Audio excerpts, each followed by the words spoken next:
Hey, what's up? Today we're talking about framing.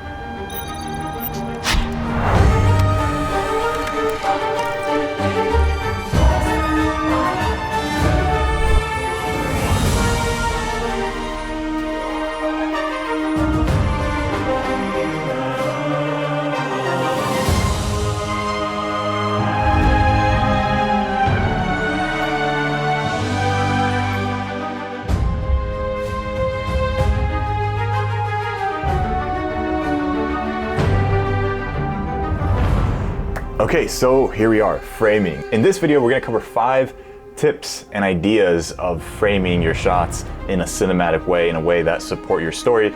Of course, we could go on and on about framing in a million different ways, but we're gonna keep it simple and we're gonna keep it essential to my top 5 probably favorite ways of framing up a shot and ideas that you can kind of keep in mind to, again, get that nice look. So let's jump right in. And the first thing that we're gonna talk about are leading lines. So I got my top-down shot here with this XP Pen 15.6 Pro tablet, which comes with this pen, as you can see here, and I'm just genuinely excited for this. Yes, this was sent to me, but they're not sponsoring this video. I've been wanting this, I'm gonna be honest, I've been wanting this for a long time.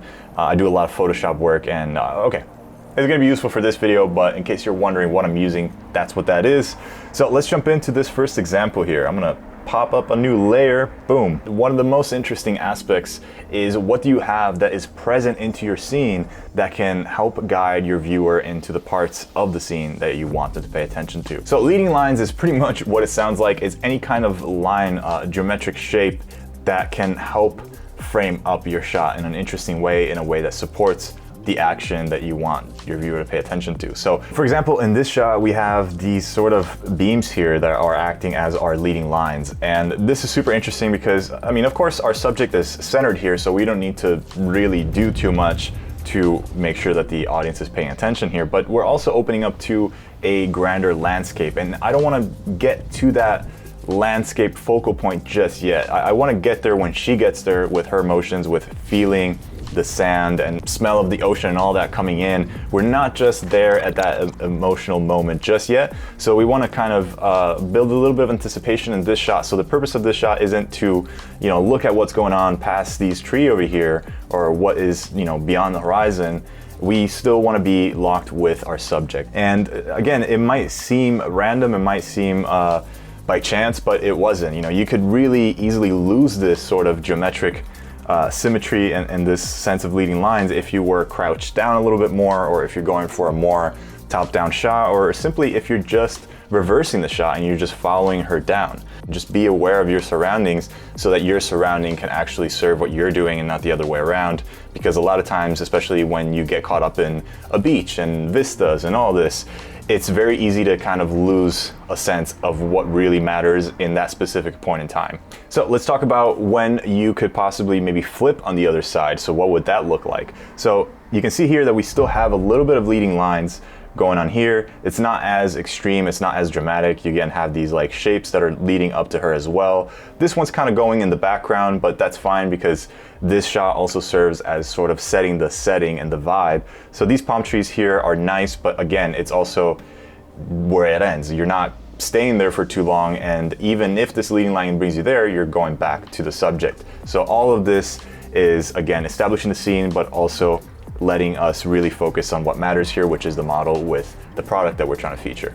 And another thing that connects them, of course, is the color. You can see that the hues here are very similar to the bathing suit, and this was actually done a little bit more later in post as far as matching the colors up a bit to kind of amalgamate them a little bit better together and, you know, keep that flow going. So it gets pretty fun once you can really incorporate things like color palettes, you know, like lighting. So, okay, I want to bring it back to that idea of sort of locking in that emotional moment when it comes to what we're paying attention to. Now, the easiest way to force attention to a certain area of your scene is by your focus. Like, what are you focusing on? You're literally forcing people what to focus on with the focus of the lens. In this point in time here, we are focused on her. But just before that, we're actually entering the scene by focusing on the landscape. So in that previous emotional moment, we're building anticipation. So we don't want to look at what is beyond her just yet.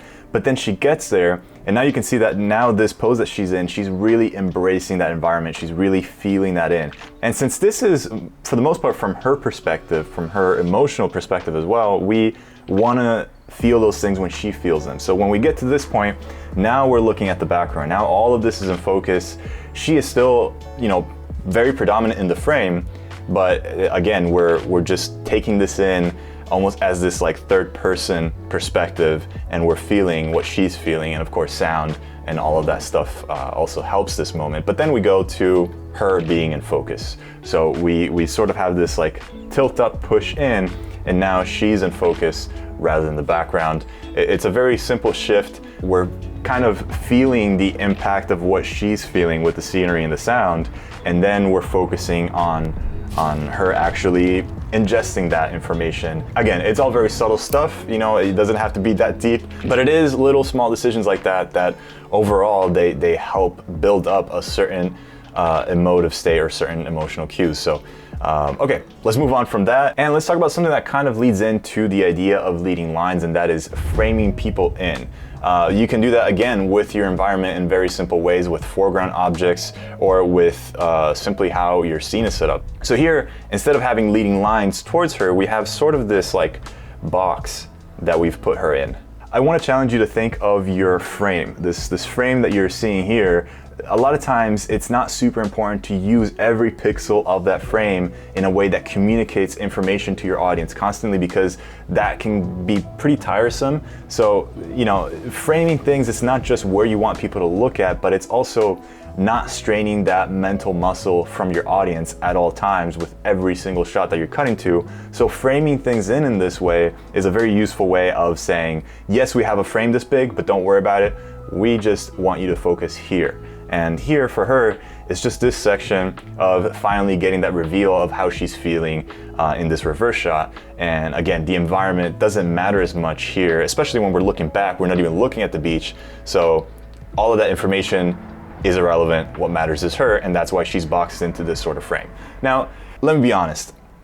It sounds fancier when you're breaking it down after the fact, but when you are shooting these things, it all comes natural, it all comes through practice, and it's by knowing what to look for, that's how that practice can develop. So that's when it comes to framing people in. Now, another interesting sort of frame in that can happen with both lighting and your environment is this shot here from a short film that I did with my friend GAVIN. We went to Italy, we shot this piece, and there's this one moment here in the beginning where you know, the subject is framed into this this very interesting way. And I gotta give credit where credit is due. GAVIN actually set up this shot. I walked over and was like, this is amazing. So he just knew what to do.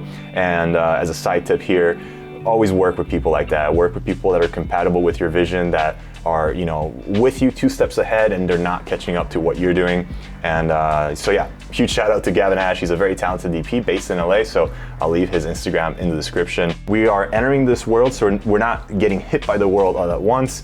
We're starting with a little slice of the world, and we're seeing this person come into view, and little by little, then from there, we kind of, again, build that sort of sense of curiosity and anticipation to see what the point of this person in this world is. So there we go, another cool way of framing things in. I could go on, there's a few other moments from this short specifically that use that sort of technique and that sort of idea. And you know, aside from story element, it's just very visually pleasing. So, okay, moving on. I feel like we're speeding right through these. I hope you're liking this. Okay, so here's something else that is not specifically about framing, although it ties in, but it is your focal length and the choices behind what focal length to use. So we have this moment where we have our subject here, and she's very small in frame when you compare to all of this sort of negative space here that we have.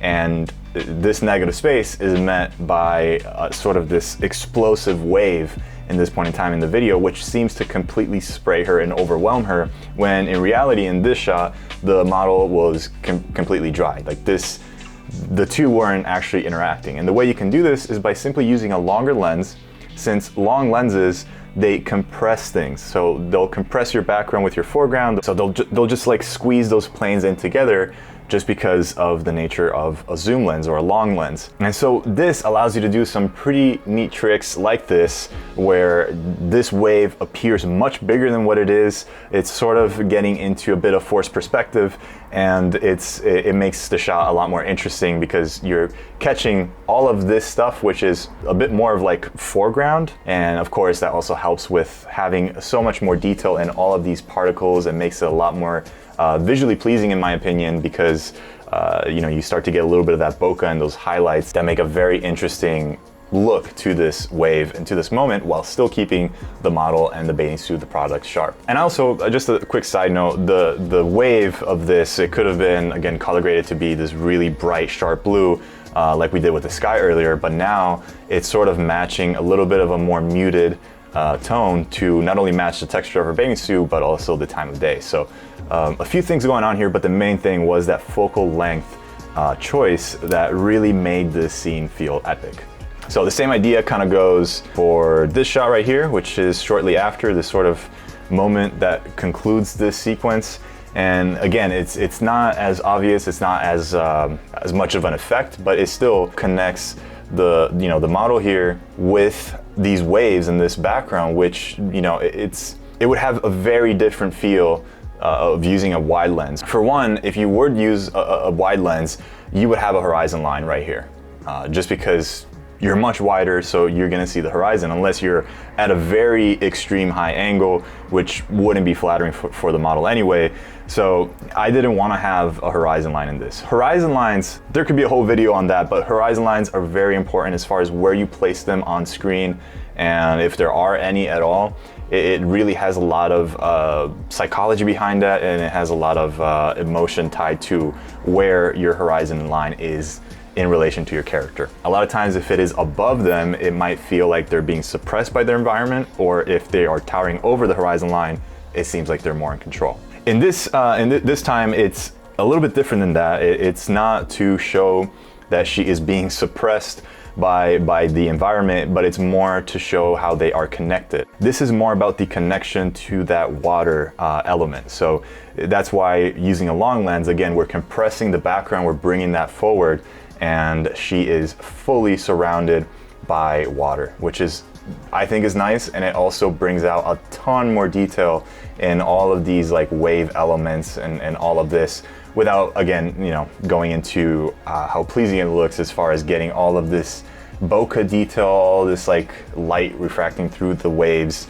And yeah, it would just look and feel very different with a different lens. And the reason why I'm mentioning focal length is because the way that you frame things up, as I just mentioned with the horizon line, changes a ton based on the lens that you use. So your framing is directly affected by that. Okay, so let's get into lateral character placement. I don't know if there's a term for this category, but that's kind of what I'm calling it. And it's essentially like, where are you placing your character? Is it right in the middle? Are you placing them more at the edges of frame so you can create a little bit more of a negative space? And all of that placement, it has to be very specific because it drastically changes what you're trying to say in that one frame. So for example, let's take a look at this shot from one of these commercials again, where it's the final moment, it's the climax of all these emotions from the beach and all this, and now she's just really taking in, she's walking into the sand, she's in the environment, and this sort of peak meets the end logo of the brand, and it is within this semi-silhouetted face.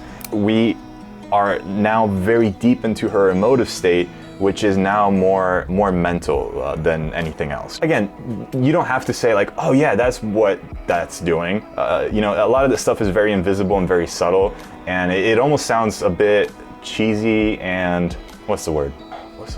I gotta Google this. I hate when this happens.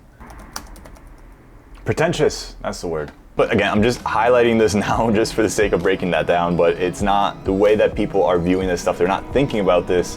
It's more of how this stuff connects with them at a subconscious level. So let's take a few examples from a short film that I made once in a lifetime. There's this very emotional moment where this son is visiting their dad and in this convalescent home, and he's really trying hard to connect with his father. So having this kind of negative space that leads him and still keeping them close, it helps sort of show his effort of trying to connect with them. Another way to use negative space, for example, would be the opposite. Maybe you want to show, instead of having someone face this way and have the more natural sort of negative space that leads into a conversation, leads into another person, you could change the feeling just by, I know it looks weird that I'm facing a window, but it still has that same type of feeling of tightness and of almost this claustrophobic sense that the character has nowhere to go. So when you have someone that is feeling trapped, or like even chased by an actual threat, just by having that negative space behind them, it's almost like building that anticipation of something to pop up. So that can build tension, or again, it can build that sense of loneliness to where they are not looking forward to anything. They're just completely, followed by emptiness. Wow, that was a little depressing. But yeah, you can do a lot with negative space or leading space or centering the person dead in the center. These are all very intentional things that, again, 3 very different types of emotions being displayed there. So there we go. That covers everything. I'm so excited for this thing. I'm gonna be using it a lot more in these breakdowns. I hope you enjoyed this mixture of this plus this top-down view and drawing things out. I like explaining things in a visual way, so I'm definitely a fan of this. And as a side note that I'll throw in here, I'm really loving this tablet. Like having something that is like a whole different monitor that is also touchscreen, that also has a pen with such accuracy and all these pressure points and the tilting angle that it has. There's all these things that when you're using Photoshop, maybe not in this very basic way of just drawing lines, but when you're doing matte paintings and other stuff that we've talked about on the channel, going from clicking with a mouse to this, yeah, it's nice. And by the way, if you are actually interested in getting a tablet like this one, right now is a pretty good time because XP Pen is having a Black Friday sale of up to 40% off. That's a lot. But I also want to thank the sponsor for this episode, Skillshare.